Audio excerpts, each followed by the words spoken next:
¿Realmente se puede comprar el silencio y quizá hasta la justicia con un fajo de billetes? Testigos del juicio contra Combs aseguran haber visto 100,000 USD pasando de mano en mano para borrar un video incriminatorio de Cassie Ventura y callar a todo aquel que supiera demasiado. Mientras tanto, dentro de la sala, el propio Combs ya recibió un severo regaño por guiñarle al jurado en pleno testimonio. Un gesto que el juez interpretó como intento de influencia indebida. La amenaza fue clara. Otro movimiento fuera de lugar y lo echan del estrado. Esto apenas comienza.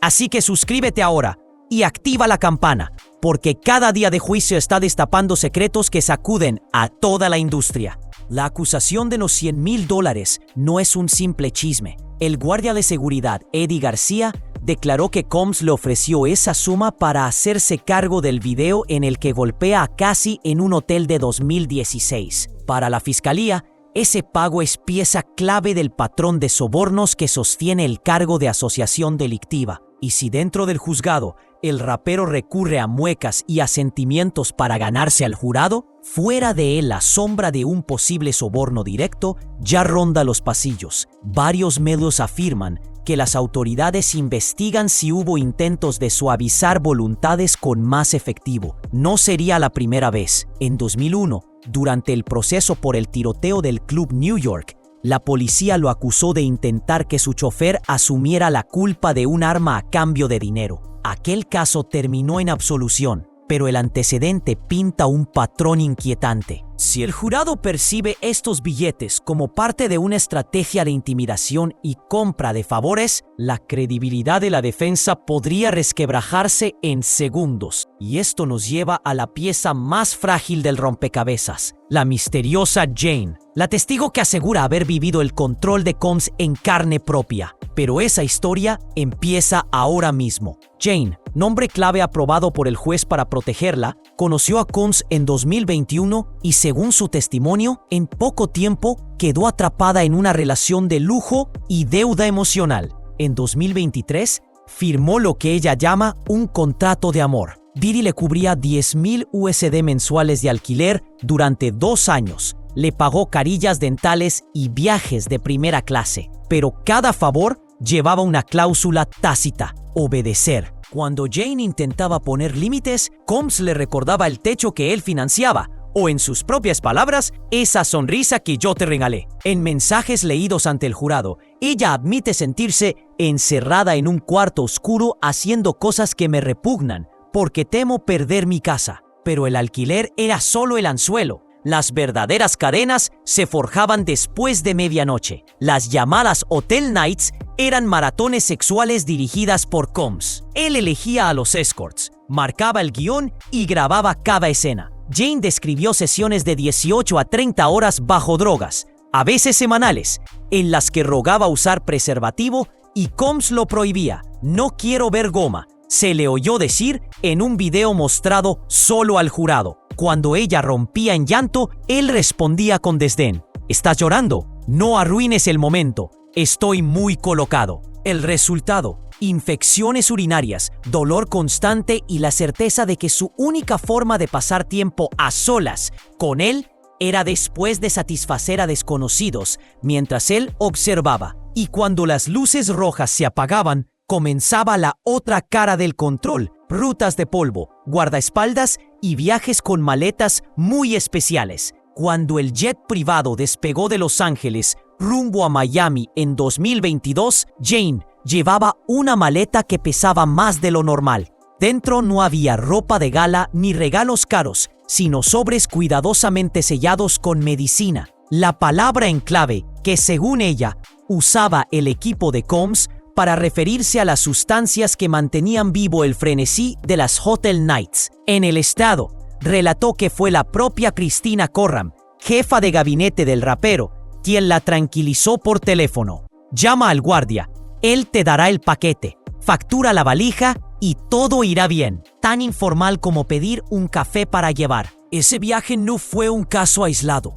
Jane dijo haber volado al menos 2 veces con esa carga, cada vez bajo instrucciones directas de Combs: recoger, abordar, llegar a Miami, mantener la boca cerrada. La fiscalía enlazó estos traslados con el antiguo Mann Act, la ley federal que prohíbe transportar personas o cualquier cosa de valor para fines de explotación sexual. De ser probado, no se trataría de un simple delito de posesión, sino de tráfico interestatal con un propósito muy claro: preparar las maratones que ocurrían detrás de puertas tapizadas en terciopelo. Aquí aparece la palabra que más teme la defensa: rico. El Departamento de Justicia sostiene que desde 2008, Combs lidera una Combs Enterprise dedicada a coerción, soborno y trata, donde asistentes, escoltas y pilotos actuaban como engranajes de una organización criminal. En otras palabras, el dinero, los vuelos y las fiestas no eran caprichos de una estrella, sino piezas de un negocio ilícito perfectamente aceitado. Si el jurado compra esa teoría, las penas saltan de unos cuantos años a décadas y podrían costarle todo su emporio musical. Pero las cadenas de Jane no estaban hechas solo de vuelos y polvo blanco. El control se colaba en cada mensaje de voz y en cada factura de alquiler. A las 9 de la mañana del 14 de enero de 2024, Jane despertó con 30 llamadas perdidas y una nota de voz que heló la sangre del jurado cuando la escucharon en la sala. La voz de Combs, áspera y molesta, dejaba caer una orden: será mejor que hagas tu trabajo. No había insultos, pero tampoco hacía falta. Jane sabía que su trabajo era organizar otra Hotel Night. De negarse, el alquiler de $10,000 mensuales se esfumaría de la noche a la mañana. Los fiscales quisieron llevar a un experto para explicar el concepto de coerción psicológica, pero el juez Subramanian lo vetó. Aún así, la idea flotó en el aire, mientras Jane describía cómo sus privilegios, dentista de lujo, ropa de diseñador, incluso los vuelos privados, se transformaban en armas de control emocional. Cuando ella pedía un descanso por infección o por la regla, Combs exigía fotos de prueba o amenazaba con cortar las transferencias. Este goteo constante, según la acusación, convertía las noches de hotel en trabajo forzado disfrazado de romance. La presión no se limitaba a mensajes, también había performance pública. Días atrás, el juez tuvo que advertirle a Combs que cualquier guiño o gesto hacia el jurado le costaría ser expulsado de la sala. Esa reprimenda, aparentemente menor, refuerza la narrativa de la fiscalía. Combs intenta controlar cada escenario, desde la suite iluminada en rojo hasta el templo solemne del tribunal. Lo más inquietante es que este patrón no terminó con Jane.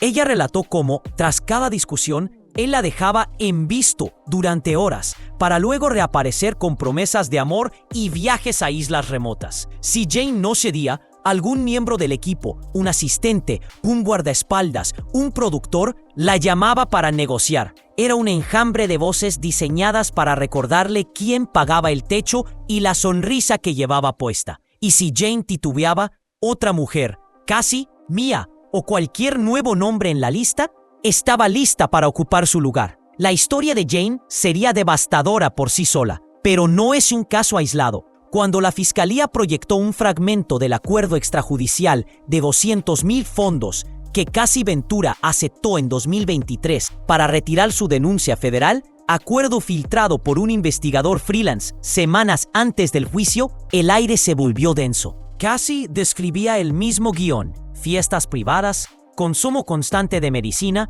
y la presencia obligatoria de terceros bajo la mirada directiva de Combs. El patrón se repite con Mia, la ex asistente que testificó en el día 14 y cuyo relato calcó el de Jane punto por punto. Contratos de alquiler, sobornos en efectivo y la amenaza velada de quedarte sin nada si te atreves a decir no. Pero el fiscal O'Hara fue más lejos. Presentó registros de vuelo que muestran a Cassie, Jane y Mia viajando en días consecutivos a las mismas islas Turcas y Caicos, donde Combs posee una mansión frente al mar. Según el experto Enrico de la acusación, esa coincidencia demuestra logística corporativa, no escapadas románticas. Y mientras se exhibían las tablas de vuelos, fechas, nombres, números de tail del avión, el rostro de Combs se mantuvo impasible, salvo por un tic casi imperceptible en la comisura del labio.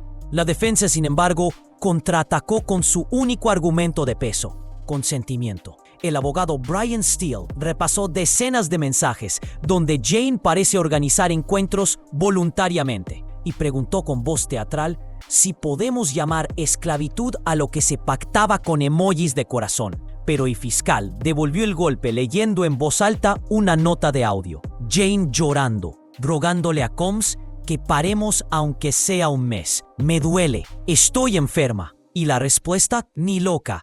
Pon una sonrisa y cumple tu papel. Con los cimientos del consentimiento resquebrajados, el juicio entró en su fase más tensa. El jurado empezó a notar cómo la sala se convertía en un tablero de ajedrez, y cada gesto de Combs parecía calculado. El viernes por la tarde, mientras Jane explicaba un episodio particularmente crudo, hospitalización por infección tras 18 horas de Hotel Night, Combs ladeó la cabeza, frunció los labios y dirigió un guiño fugaz hacia el panel de jurados. Bastó esa fracción de segundo para que la fiscalía pidiera la palabra. El juez Subramanian, con voz seca, recordó al acusado que cualquier intento de comunicación no verbal con el jurado constituye desacato. Añadió que, de repetirse, ordenaría su expulsión y permitiría que el juicio continuase in absentia. La reprimenda dejó al público helado, pero Combs pareció recuperar el aplomo. Se ajustó la chaqueta, soltó un suspiro teatral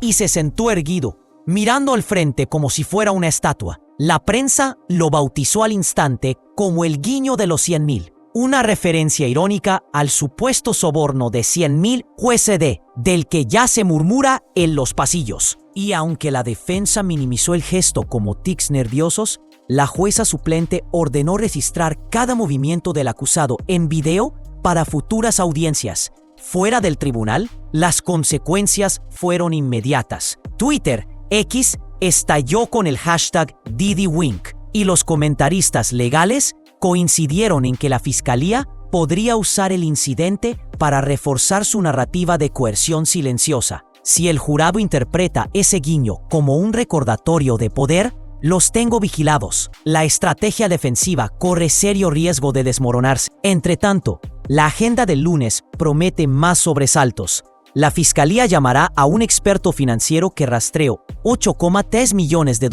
retirados en efectivo entre 2019 y 2024, supuestamente destinados a pagar alquileres, escorts y bonos de silencio. Si consiguen trazar el flujo del dinero hasta las cuentas de Cassie, Jane y Mia, el caso Rico podría solidificarse como un bloque de granito. Pero el golpe definitivo podría llegar con la teoría Rico al completo. Y ahí es donde el imperio musical y el futuro de Combs penden de un hilo. En la recta decisiva, la fiscalía sacó su carta más ambiciosa.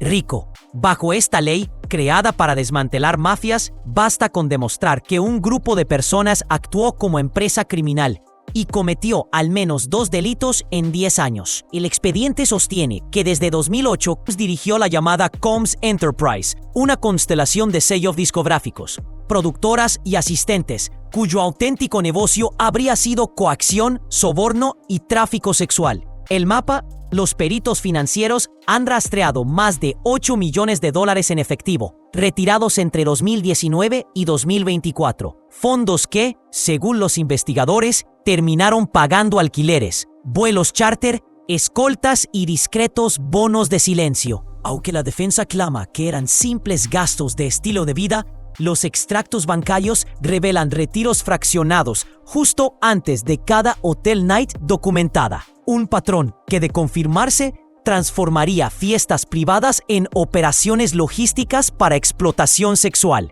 La pena posible pasa de 15 años a cadena perpetua si el jurado ve a Combs como jefe de la banda y no como un amante excéntrico. Y el rumor de los 100,000 USD en un sobre marrón, dinero contado billete a billete para borrar el video en que golpea a Cassie Ventura, ya no suena a leyenda. El guardia Eddie García lo narró bajo juramento, mientras el propio fiscal mostraba un contador de billetes incautado en el estudio del rapero. Ese efectivo, sumado a los audios "sea mejor que hagas tu trabajo", dibuja la columna vertebral de la conspiración. Intimidar, pagar y, cuando el miedo no basta, filmar para chantajear después. La defensa intenta plantar dudas si había contratos, viajes y emojis de corazón, se puede hablar de esclavitud, pero cada nuevo testigo, desde la estilista de Deontay Nash hasta la asistente Mia, repite el mismo libreto. Lujos a cambio de obediencia, desobediencia castigada con miedo o dinero.